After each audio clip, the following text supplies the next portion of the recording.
කතාවට ආවතින් ඔයා අද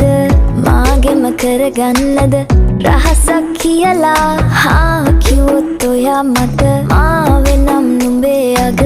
රැජිනිය සදහට මං දෙවරක් නොහිතා සැරෙන් සැරේ කෝලෙන් බල බලා ඇසේ අස්සෙන් බොරුවට එපා වගේ හිඳින්න එපා රවන්න එපා ටිකෙන් ටිකේ ආලෙන් පුරවලා හිතේ හිස්තැන් නුඹ මට හිතක් වටින කෙනා නිසා චුට්ටක් කතාවට ආවොතින් ඔයා අද මාගෙම කරගන්නද රහසක් කියලා කිව්වොත් ඔයා මට මාවෙනම් නුඹේ අග රැජිනිය සදහට මං